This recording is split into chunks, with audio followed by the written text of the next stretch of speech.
प्रिय विद्यार्थियों को मेरा नमस्कार।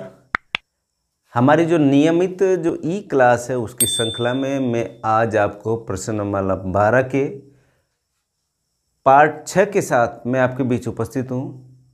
प्यारे विद्यार्थियों, आप आपके जो समय का बिल्कुल सदुपयोग कर रहे हैं ऐसा मेरा मानना है, और मुझे पता भी है कि कितने विद्यार्थी मेरी इस ई क्लास को देखते हैं।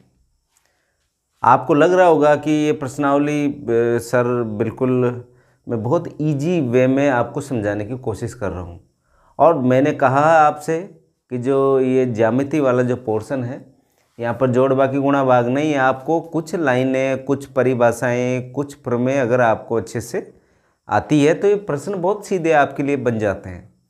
तो आज के इस प्रश्नों की श्रृंखला में हम बात करते हैं प्रश्न नंबर 6। अब प्रश्न नंबर 6 में दे रखी है, एक आकृति दे रखी है आपको।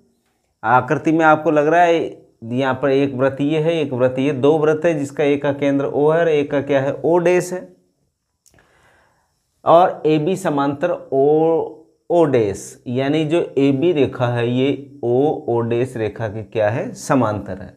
तो सिद्ध करना आपको AB बराबर 2O डैश, यानी आपको ये सिद्ध करना है कि A से लेकर B की जो लेंथ है, लंबाई है, ये O डैश वाली जो ये रेखाखंड है इससे क्या होगा, डबल होगा। ये आपको सिद्ध करना है। जो दिया हुआ उसको हम सबसे पहले लिखते हैं। तो यहाँ पर लिखा नंबर 1 दिया हुआ है, दिया हुआ है। अब आप कहेंगे सर क्या दिया हुआ है, हमको पता है क्या दिया हुआ है। यहाँ पर दे रखा है O और O डैश दिए गए वृत्तों के केंद्र है। तो यहाँ पर दो वृत्त है, दो वृत्त जिनके केंद्र O तथा O डैश है, O तथा O डैश है। ठीक है, यहाँ तक हमने लिखा।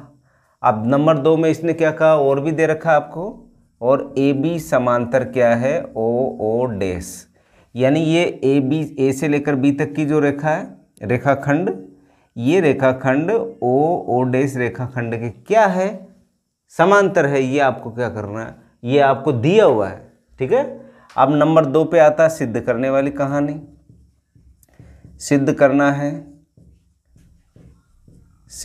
है आपको AB बराबर 2O डैश, ये आपको सिद्ध करना है। अब नंबर 3, रचना की कोई आवश्यकता नहीं है, वैसे रेडीमेड आपको प्रश्न, आपको चित्र मिला हुआ है। तो यहाँ पर उपपत्ति की बात कर रहे हैं।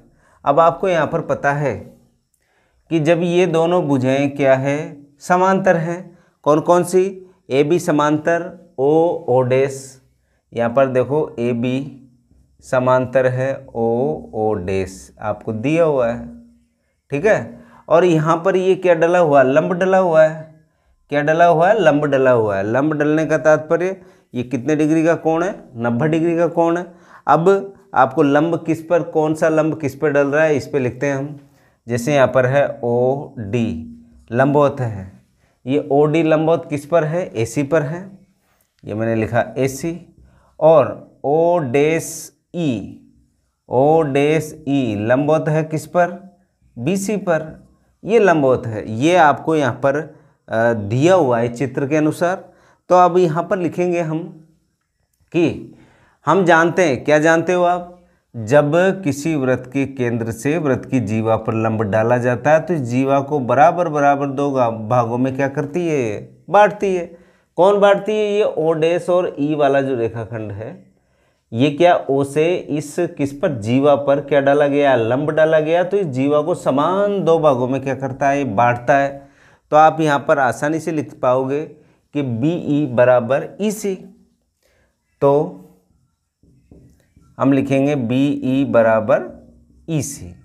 क्यों लिखा आपने BE बराबर EC, क्योंकि हम जानते हैं प्रमेय से कि जब किसी वृत्त के केंद्र को, जब वृत्त के केंद्र से जब हम किसी जीवा पर क्या डालते हैं, लंब डालते हैं, तो यह लंब इस जीवा को बराबर बराबर दो भागों में क्या कर देता है, डियर स्टूडेंट, बांट देता है।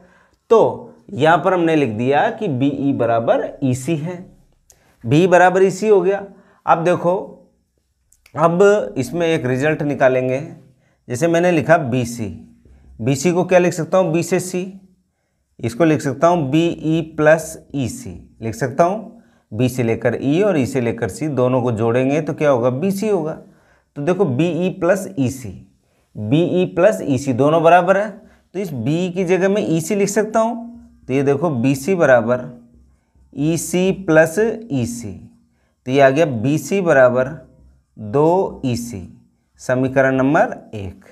कोई प्रॉब्लम नहीं होनी चाहिए। इसी तरह बात करते हैं इधर, O से D पर क्या डाला हुआ, लंब। तो ये जो जीवा है, इस जीवा को भी ये बराबर बराबर भागों में क्या कर रहा है, बांट रहा है। तो यहाँ पर लिख रहा हूँ, क्या लिखेंगे, CD बराबर AD, CD और AD क्या हो गया, बराबर हो गया। तो अब ये AC का मान जब आपको निकालना हो तो AC बराबर क्या होगा, CD प्लस D है। ये देखो ये दोनों तो हो गई बराबर बराबर, क्योंकि लंब डला हुआ है। अब C से लेकर A तक की लेंथ चाहिए, तो CD में DA जोड़ेंगे तो ये कौन सी लेंथ आ जाएगी, CA आ जाएगी। तो यही तो मैंने यहाँ पर लिखा है। अब आपको पता है दोनों बराबर है, तो आप इस AD की जगह CD लिख दो। तो मैंने लिख दिया AC बराबर, ये देखो CD तो CD रहने दो, और DA को क्या लिख सकता हूँ मैं, CD लिख सकता हूँ। तो AC बराबर 2CD, ये हो गया समीकरण नंबर 2। अब समीकरण 1 और समीकरण 2 को क्या कर देते हैं, हम जोड़ देते हैं। तो यहाँ पर लिख रहा हूँ मैं, समीकरण 1 व 2 को जोड़ने पर, क्या करने पर प्यारे विद्यार्थियों, जोड़ने पर। हम जोड़ रहे हैं, देखो यहाँ पर इधर का लेफ्ट का तो एक साथ जोड़ लो, ये आ गया BC प्लस AC बराबर, इधर देखो 2EC प्लस 2CD, इसको क्या लिख सकता हूँ, B से लेकर C और C से लेकर A, इसको लिख सकता हूँ मैं AB, या 2 क्या आ गया, कॉमन आ गया, तो ये EC प्लस CD। अब देखिए यहाँ पर ये आ गया AB बराबर 2 EC plus CD, EC plus CD, ये देखो एक आयत बन गया। आयत के चारों कोण क्या है, देख लीजिए यहाँ पर बराबर नज़र आ रहे हैं। तो जब चारों कोण बराबर हैं तो ये सम्मुख भुजाएं भी क्या होगी, बराबर होगी। तो ये ED किसके बराबर होगी, O डैश O के बराबर। तो यहाँ पर मैं क्या लिखूँगा, इस EC प्लस CD की जगह क्या लिख सकता हूँ, O और O डैश। ठीक है, क्यों लिखा मैंने, ये इसलिए लिखा, ये कोष्टक में हमको प्रदर्शित करना पड़ेगा। O डैश ODE एक आयत है, और जब आयत होगा तो आयत के आमने सामने एक भुजा क्या होगी, बराबर। अतः ED बराबर O डैश। इसका हमने उपयोग करके और हमने यहाँ पर ये रिजल्ट लिखा है, और आपको सिद्ध भी यही करना था। AB बराबर 2O डैश, तो यहाँ पर लिखेंगे इति सिद्धम। क्या लिखेंगे प्यारे विद्यार्थियों, इति सिद्धम। इस तरीके से हम इस प्रश्न को बड़े आसानी से यहाँ पर हल कर लेते हैं। अगर आप इस प्रश्न में, अगर आपको प्रमेय अच्छे से आ रही है, प्रमेय कौन सी, ये लंबवत वाली, यानी किसी वृत्त के केंद्र से जब वृत्त की जीवा पर हम क्या डालते हैं, लंब डालते हैं, तो उस जीवा को बराबर बराबर भागों में क्या कर लेती है, वो बांट लेती है डियर स्टूडेंट। और जब ये बांट लेगी बराबर बराबर, तब हमारा काम बन जाता है, और तब हमने समीकरण 1 और समीकरण 2 के रूप में हमने यहाँ पर प्रश्न को जोड़ दिया, और जोड़ने पर जो रिजल्ट आया तो हम कह देंगे कि ये जो सेफ आयत है, आयत के सम्मुख भुजाएं क्या होती है, बराबर होती है। तो ये ED की जगह मैंने क्या लिख लिया, E से लेकर D, देखो ये E से C और C से D, इसको क्या लिख सकते हैं, ED, और ED किसके बराबर, O डैश O के बराबर। तो इस तरीके से हमने इस प्रश्न को यहाँ पर सरल किया। अब बढ़ते हैं प्रश्न नंबर 7 की ओर। अगला प्रश्न हम लेते हैं प्रश्न नंबर 7। प्रश्न नंबर 7 में कहा है कि AB और CD वृत्त की 2 जीवाएं इस प्रकार है। यहाँ पर एक वृत्त है, आप एक एक लाइन समझते चलें, यूं ही समझ आ जाएगा अभी प्रश्न। यह वृत्त का केंद्र है, और इसकी जीवाएं AB 10 सेंटीमीटर और CD 24 सेंटीमीटर है। 24 सेंटीमीटर है वो नज़दीक होगी, और 10 सेंटीमीटर वाली क्या होगी, दूर होगी। तो जैसे मैंने ये कह दिया, ये तो है 10 सेंटीमीटर, तो इस AB को तो क्या कहा मैंने, 10 सेंटीमीटर है, और दूसरा सी डी कितना 24 है, तो ये ले लिया मैंने 24 सेंटीमीटर। क्या ले ली मैंने, ये सी डी, और क्या है ये व्यास है। और ये दोनों क्या है, समांतर है। ये भुजा और ये भुजा और ये भुजा क्या है, समांतर है। ठीक है। आगे उसने कहा ए बी और सी डी के बीच की दूरी 17 सेंटीमीटर है। ए बी और सी डी के बीच की दूरी कितनी है, 17 सेंटीमीटर। ये केंद्र है ओ, और दोनों मिलकर यानी यहाँ से यहाँ तक की जो बीच की दूरी है ये कितना सेंटीमीटर है, 17 सेंटीमीटर है। तो वृत्त की त्रिज्या ज्ञात करो। क्या ज्ञात करो, वृत्त की त्रिज्या। यही क्या होती है वृत्त की त्रिज्या, ओ सी, और ओ ए भी क्या है, वृत्त की त्रिज्या है। अब देखो यहाँ पर कहानी वही दोहराई जा रही है जो कि हमने प्रश्न नंबर 3 में बात की थी। ठीक है।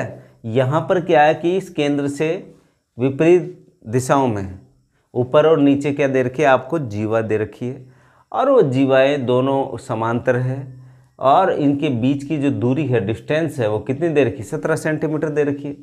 अब हमने मान लिया एक दूरी को हम मान लेते हैं x और एक को क्या मानते हैं। देखो जैसे मैंने इसको नाम दिया, ये 10 सेंटीमीटर, थोड़ा इधर लिख देता हूँ 10 सेंटीमीटर, और इसका नाम जैसे ए बी सी डी, इसको दिया ई, और इसको क्या नाम दे दिया, एफ। यहाँ पर ये बिंदु एफ है और ये बिंदु क्या है, ई है। अब ध्यान से समझना, ये एफ से लेकर ई तक की जो दूरी है वो कितनी है, 17 सेंटीमीटर। तो इसको ओ से लेकर ई x सेंटीमीटर में अगर मान लूँ तो ये एफ ओ कितना होगा, 17 माइनस x सेंटीमीटर होगा। यही तो होगा कि नहीं होगा। वापस समझिए, यहाँ पर हम गड़बड़ कर जाते हैं। कई बच्चे क्या करते हैं, x माइनस 17 लिख देते हैं। जैसे आप ये मान के चलें कि ये मेरे दो जेबें हैं, इस जेब में और इस जेब में जो पैसे रखे हुए हैं वो टोटल उन पैसों का योग कितना है, 17 रुपये है। 17 रुपये रखे हुए हैं। अब मैंने कहा इस जेब में 7 रुपये हैं, तो इसमें कितने होंगे, तो आप बड़े आसानी से जवाब दोगे, सर इसमें 7 है तो इसमें कितने होंगे, 10 होंगे। मैंने कहा कैसे होंगे, कि दोनों जेबों में कितने हैं, 17 है। इस जेब में 7 रुपये है, तो 17 में से हमने कितने घटाए, 7 घटाए। घटाते कितने आ गए, 10 आ गए। अब मैंने कहा नो नो ऐसे नहीं, वापस बताओ चलो। मैंने कहा इस जेब में 10 रुपये तो इसमें कितना होगा, घटा के बता ना आप। तो उसने कहा सर इसमें 10 है तो इसमें आएगा 17 माइनस 10। मैंने ये नहीं कहा 7 है क्या, मैंने कहा घटा के बताओ, तो 17 माइनस 10। अब मैं 10 की जगह क्या बोल रहा हूँ, x। इस जेब में x रुपये हैं तो इस जेब में कितना होगा, 17 माइनस x। यही मैंने यहाँ पर लिखा है। ये जब पूरी एफ से लेकर ई की जो डिस्टेंस है, दूरी है, वो 17 सेंटीमीटर है। ओ से ई जब 1 सेंटीमीटर है तो एफ से ओ कितनी होगी, 17 माइनस 1 सेंटीमीटर। ये बात आपके अच्छे से समझ आ गई होगी। ये क्या होती है, वृत्त की त्रिज्या होती है। ये भी वृत्त की त्रिज्या, दोनों बराबर माप की होती है। आपको ये पता है कि जब वृत्त के केंद्र से जब आप जीवा पे लंब डालोगे तो इस जीवा को बराबर बराबर 2 भागों में बांटेगी। कौन, ये लंब डालने वाली भुजा।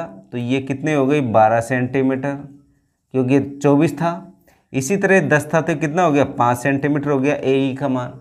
जो जो मान अभी अभी हमने जो निकाले हैं उसको यहाँ पर प्रदर्शित करेंगे। तो यहाँ पर मैंने लिख दिया हल।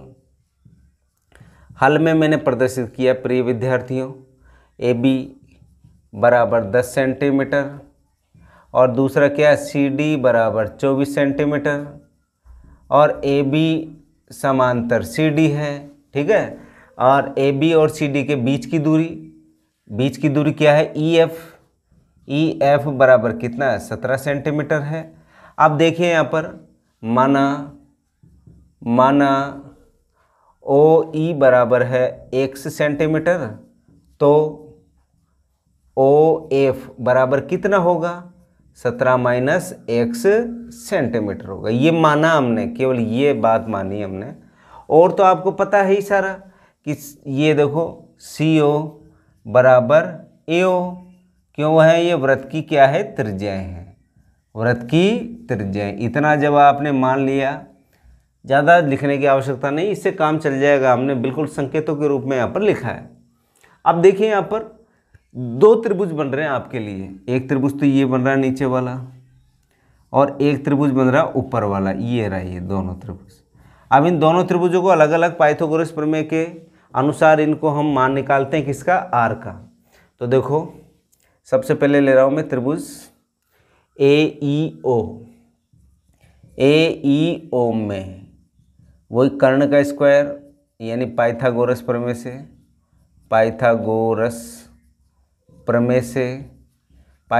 प्रमेय क्यों लग रही है?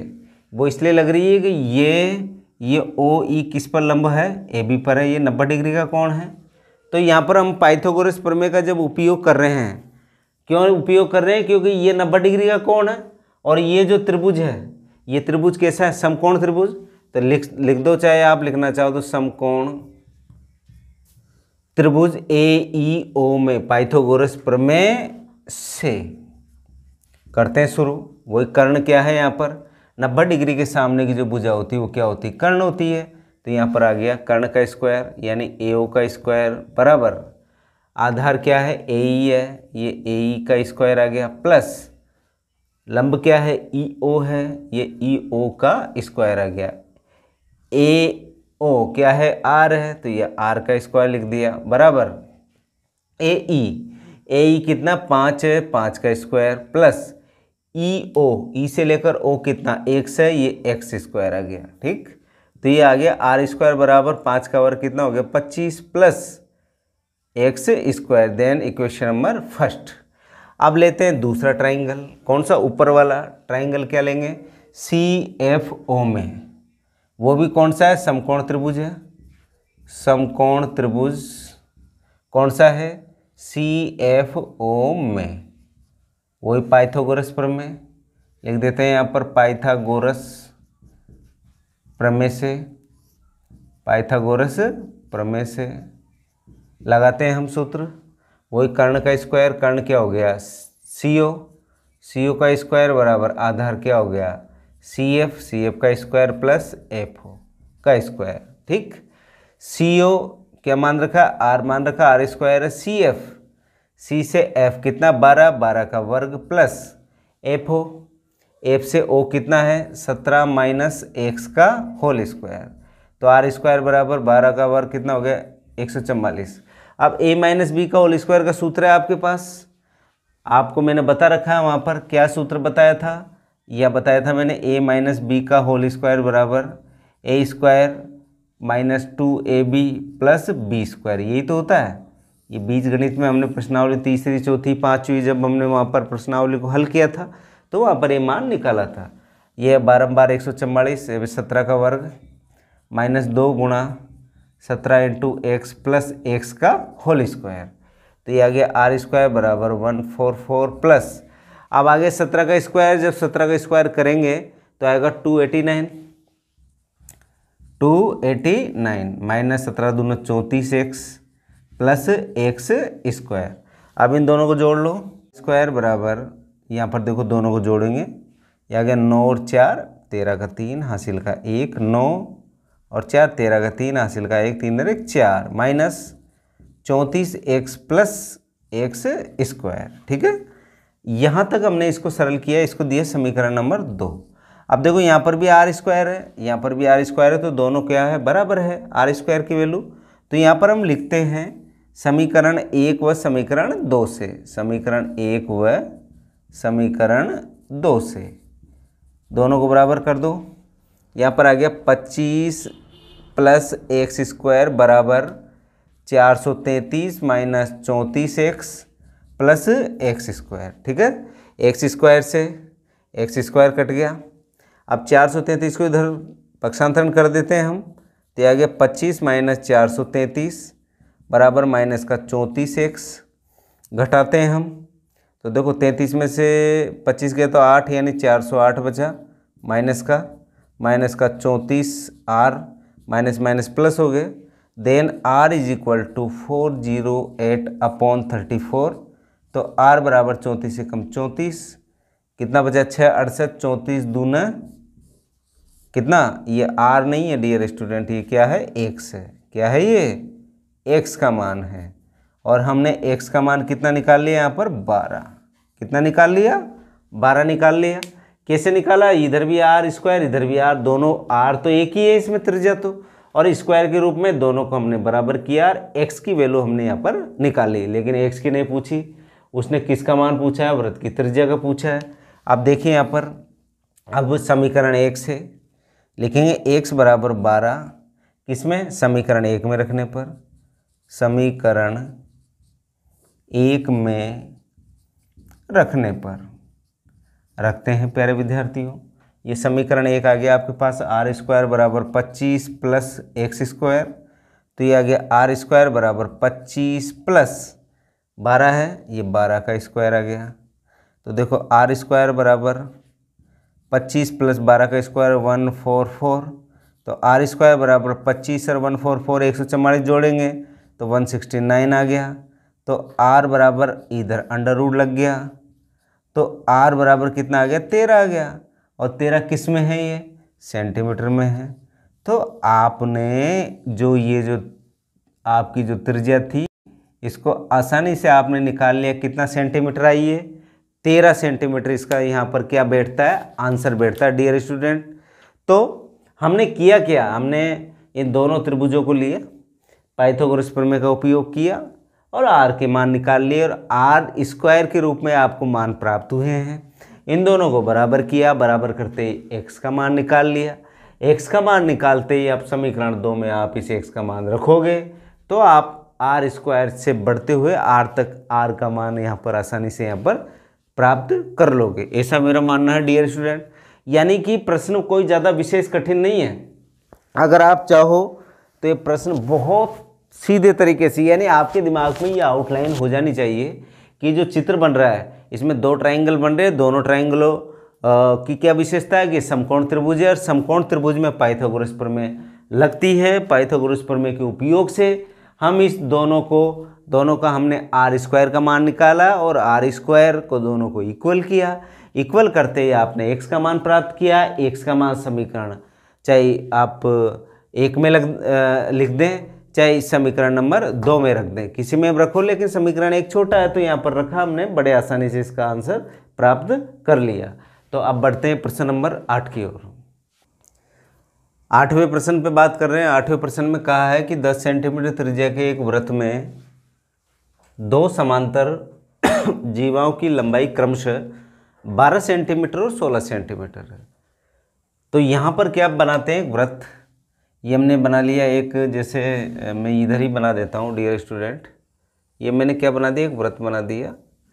और आगे देखो AB और CD के मध्य की दूरी ज्ञात करनी है, ठीक। केंद्र से A की ओर हो, कौन हो, ये जीवा है, ठीक।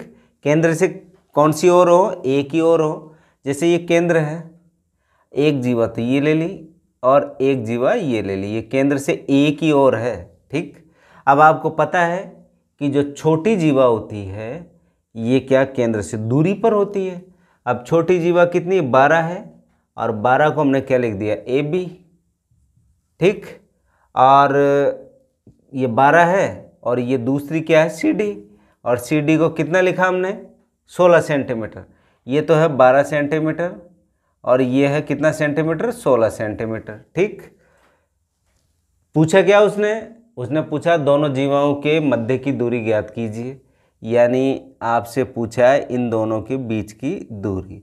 केंद्र से इन दोनों जीवाओं पर क्या डाल दिया हमने, लंब डाल दिया, ठीक। तो ये केंद्र O है, ये P ले लेते हैं इस बिंदु को, और इसको क्या ले लेते हैं, Q ले लेते हैं। अब हमको पता है AB है, जब केंद्र से हम जीवा पर लंब डालते हैं तो ये लंब इस जीवा को बराबर बराबर 2 भागों में क्या करता है, बांटता है। तो ये 12 सेंटीमीटर है तो ये 6, ये भी 6। इसी तरह ये 16 सेंटीमीटर तो ये 8 और ये 8, ये वृत्त की त्रिज्या है, ये भी वृत्त की क्या है, त्रिज्या है। अब यहाँ पर 2 त्रिभुज बन रहे हैं। एक त्रिभुज तो ये वाला त्रिभुज बन रहा है, अंदर वाला दिख रहा है आपको। तो सबसे पहले इसी को ले लेता हूँ मैं। तो देखिए यहाँ पर जो दे रखा है उसको लिखते हैं, यहाँ पर क वाले की बात कर रहा हूँ मैं। किसकी बात कर रहा हूँ, क वाले की, यानी केंद्र के A की ओर हो। तो क के अंदर देखो यहाँ पर AB बराबर 12 सेंटीमीटर, AB बराबर 12 सेंटीमीटर, CD बराबर कितना दे रखा है आपको, 16 सेंटीमीटर दे रखा है, ठीक। आप पहचानोगे कि 12 नीचे वाली आएगी ऊपर वाली आएगी, क्योंकि आपको पता है जब जो केंद्र से जो जीवा जितनी दूरी पर होती है वो उतनी छोटी होती चली जाती है, केंद्र के नज़दीक आती जाती है तो बड़ी होती चली जाती है। तो बड़ी तो क्या 16, ये केंद्र के नज़दीक पहुंचा दिया हमने इसको 16 को, और ए बी यानी कितनी थी 12, इसको हमने केंद्र से दूर पहुंचा दिया। ठीक, अब देखो ये बात 2 दे रखी है और 10 सेंटीमीटर इसकी त्रिज्या, ये कितनी सेंटीमीटर 10, तो यहाँ पर लिखेंगे CO बराबर 10 सेंटीमीटर है। अब ये देखो ओ क्यू लंबवत है किस पर, AB पर, ये ओ क्यू, ये O से Q किस पर लंबवत है, AB पर। लंबवत होते आपको पता है कि जब हम वृत्त के केंद्र से वृत्त की जीवा पर लंब डालते हैं तो उस जीवा को समान 2 भागों में क्या करती, बांटती है। तो यहाँ पर हो गया AQ बराबर QB, और आधा आधा कर लो तो कितना हो गया 6 सेंटीमीटर हो गया। ठीक, तो अब देखते हैं हम त्रिभुज AOQ में, जो मैंने छायांकित भाग कर रखा है इस त्रिभुज में मैं बात कर रहा हूँ। यहाँ पर AOQ में देखो, ये आपको देखो यहाँ की ये त्रिज्या का तो पता ही 10 सेंटीमीटर है, AO बराबर, तो यहाँ पर लिख सकते हैं हम AO बराबर कितना है 10 सेंटीमीटर है, क्योंकि वृत्त की क्या है ये त्रिज्या है। AO बराबर 10 हो गया। अब आधार का भी आपको पता 6 है, लेकिन इसको हमको मानना है। ठीक है, इसको हमको मानना पड़ेगा। तो देखो इसके लिए क्या करेंगे हम, देखो कर्ण का स्क्वायर यानी OA का स्क्वायर बराबर AQ का स्क्वायर प्लस OQ का स्क्वायर। AO कितना हो गया आपके पास 10 सेंटीमीटर त्रिज्या है। AO कितना है आपको पता है, AO कितना है 10 सेंटीमीटर, तो 10 का स्क्वायर। AQ, A से लेकर Q कितना 6 का स्क्वायर आ गया। OQ, अब OQ कैसे कैसे बन रही है, O से लेकर P और P से लेकर Q, ये आपको यहाँ पर बन रही है। इसके लिए आप क्या लिखोगे, OQ के रूप में लिखेंगे इसको। तो यहाँ पर इसको OQ को OQ ही रहने दो, ये लिख दिया मैंने OQ का स्क्वायर। ओके, 10 का स्क्वायर कितना हो गया 100 बराबर 6 का स्क्वायर हो गया 36 प्लस OQ का स्क्वायर, इसको इधर ले आओ पक्षांतरण करके 100 माइनस 36 बराबर OQ का स्क्वायर, ये कितना आ गया 64 OQ का स्क्वायर। स्क्वायर हटाएंगे तो इधर क्या लग जाएगा अंडर रूट OQ, और कितना हो गया 8। ये OQ का मान कितना आ गया 8, और किस में है ये सेंटीमीटर में। O से लेकर Q की आई है दूरी, आपको तो दोनों जीवाओं के बीच की दूरी चाहिए। अब क्या लेते हैं हम, ये वाला ट्रायंगल लेते हैं, ऊपर वाला ट्रायंगल कौन सा है, यहाँ पर मैं लिख रहा हूँ इसको। ट्रायंगल कौन सा है ये, COP में। इस ट्रायंगल में मैं बात कर रहा हूँ डियर स्टूडेंट। इस ट्रायंगल के अंदर ये ट्रायंगल भी कौन सा समकोण त्रिभुज बन रहा है, और आपको पता है समकोण त्रिभुज में जो पाइथागोरस प्रमेय का उपयोग होता है, और पाइथागोरस प्रमेय का उपयोग करके इसको हल करेंगे। और वही देखो ये केंद्र से किस पर डल रहा है, लंब जीवा पर, तो जीवा समान 2 भागों में बट रही है। तो ये CP कितनी 8 और CO कितने 10। तो यहाँ पर लिखते हैं हम से इस त्रिभुज में देखिए कर्ण क्या हो जाएगा OC का स्क्वायर, आधार कितना हो गया CP का स्क्वायर प्लस OP का स्क्वायर, OC कितना 10 का स्क्वायर हो गया। C से लेकर P कितना हो गया 8 हो गया, ये 8 का स्क्वायर हो गया। ये OP का स्क्वायर आपको निकालना है। 10 का स्क्वायर कितना हो गया 100, 8 का स्क्वायर 64 प्लस OP का स्क्वायर, 64 को इधर ले आओ पक्षांतरण करके, माइनस का 64, ये आ गया OP स्क्वायर, ये कितना बचा 36 is equal to OP square. Then square हटाएंगे तो इधर क्या लगेगा under root 36 OP, then OP is equal to 6, और किस में ये सेंटीमीटर में। प्लस माइनस चाहता है लेकिन माइनस इसलिए नहीं लिखा क्योंकि हम डिस्टेंस की बात कर रहे हैं। अब आपको तो ये क्या चाहिए, दोनों के बीच की दूरी चाहिए PQ की। तो यहाँ पर लिखेंगे PQ बराबर, P से Q चाहिए तो OQ में से OP घटा दें। यहाँ पर लिखा मैंने OP माइनस OP। ये O से लेकर Q, ये O से लेकर Q में से क्या घटाना, O से P आपने निकाल ही रखा है। OQ का मान कितना 8 माइनस OP का मान कितना 6, तो PQ बराबर कितना हो गया 2 सेंटीमीटर हो गया। यही तो आपको निकालना था यहाँ पर। इन दोनों त्रिज्या, ये दोनों जो जीवाएं हैं, इन दोनों जीवाओं के बीच की डिस्टेंस ही तो आपको निकालनी थी, और आपने बीच की जो डिस्टेंस निकाली वो 2 सेंटीमीटर निकली। बड़े आसानी से हमने इसको यहाँ पर हल कर दिया। अब बात करते हैं हम इसका सेकंड वाले पार्ट पर। सेकंड वाले पार्ट में कहा कि जो जीवाएं हैं ये केंद्र के विपरीत ओर हैं। ये जो वृत्त बनाया हमने सेकंड के लिए, ये वृत्त का केंद्र, एक जीवा तो ऊपर है, एक जीवा कहाँ पर है, नीचे है। ठीक, तो यहाँ पर एक जीवा को क्या माना हमने, 12। ये जो दूर है इसको तो 12 मान लिया, इसको ये लंब भी डाल देते हो साथ के साथ। ये 12 है तो ये 6, ये भी 6, ये कितनी है 16, तो ये 8, और ये भी कितनी 8। ये क्या हो गई, त्रिज्या हो गई। ठीक, और इसका नामांकित किया हमने, क्या है इसका, ये केंद्र O है। अब इन दोनों के बीच की दूरी चाहिए। त्रिज्या आपको दे रखी है, कितनी दे रखी है, 10 सेंटीमीटर। ये 10 सेंटीमीटर, ये 10 सेंटीमीटर दे रखी है। यहाँ पर 2 त्रिभुज बन रहे हैं, यहाँ पर बन रहे हैं कि नहीं बन रहे हैं, बन रहे हैं। तो यहाँ पर देखो, जो आपकी जो छोटी वाली जो जीवा है वो क्या है, AB, ये आ गया AB, और ये आ गया CD। आपके पास 2 ट्राइंगल बन रहे हैं। तो सेकंड वाली पोजीशन के अंदर हम बात कर रहे हैं यहाँ पर ख वाले के लिए। ख वाले के लिए देखो 2 त्रिभुजों को ले लेते हैं हम। सबसे पहले नीचे वाला ले लेते हैं त्रिभुज A, इसको देते हैं P, इसको क्या देते हैं Q। APO में, APO में ये त्रिभुज कौन सा त्रिभुज है, समकोण त्रिभुज है, क्योंकि लंब डाल दिया आपने कहाँ से, वृत्त के केंद्र से इस वृत्त की जीवा पर क्या डाल दिया, लंब। ये बराबर बराबर क्या कर देती है, बांट देती है। में पाइथागोरस प्रमेय, तो यहाँ पर पाइथागोरस प्रमेय में क्या हो जाएगा, AO का स्क्वायर बराबर AP का स्क्वायर प्लस OP का स्क्वायर। अब देखिए AO का मान कितना, 10 का स्क्वायर, AP कितना, 6 का स्क्वायर, प्लस OP, O से P का मान कितना निकालना है हमको पता नहीं है, तो यह 10 का स्क्वायर 100 बराबर 6 का स्क्वायर 36 प्लस OP का स्क्वायर। ठीक, 36 को इधर लिया है तो 100 माइनस 36 बराबर OP का स्क्वायर। इधर लाने को क्या बोलते हैं, पक्षांतरण। ये आ गया 64 इज इक्वल टू OP का स्क्वायर। स्क्वायर हटाएंगे तो इधर क्या लग जाएगा, अंडर रूट OP, तो ये कितना हो गया 8 सेंटीमीटर। किसका मान निकला, ये OP का। ये आपने OP का मान निकाल लिया। अब किसका, ऊपर वाले ट्राइंगल की बात करो, ट्राइंगल COQ में ये भी कौन सा है, समकोणी है। ये भी कौन सा त्रिभुज है डियर स्टूडेंट, समकोण त्रिभुज है।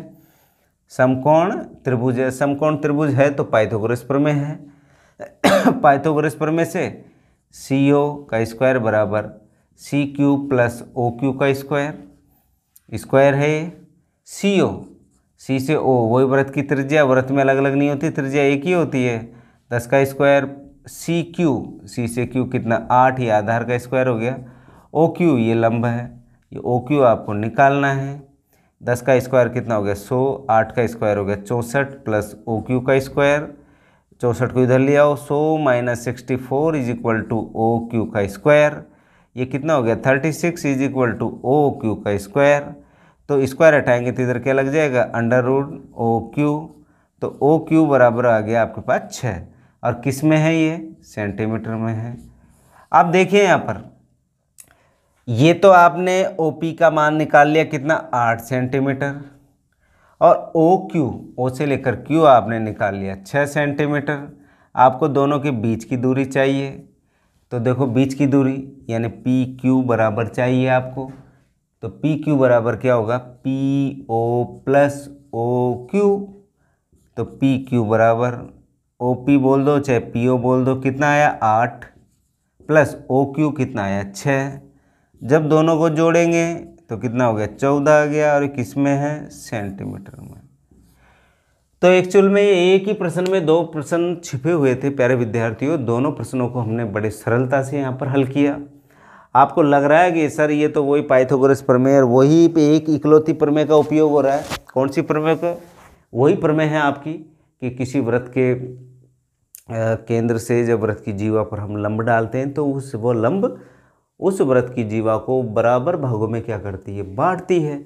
और उसी का प्रयोग करते हुए हम इस प्रश्न नंबर 6 को, 7 को, 8 को और आगामी आने वाले जो 9, 10, 11 जो प्रश्न हैं उसको भी इसी प्रमेय से अमल करेंगे, पाइथागोरस प्रमेय और बस ये जीवा वाली प्रमेय, बस इसका उपयोग है। तो प्यारे विद्यार्थियों, पढ़ते रहें, स्वस्थ रहें और अपने आप को, जिससे कि आप स्वस्थ रहें, मस्त रहें। कल फिर नई ऊर्जा के साथ, हम नए कंसेप्ट के साथ मैं आपके बीच उपस्थित होऊंगा। आज के लिए इतना ही। नमस्कार।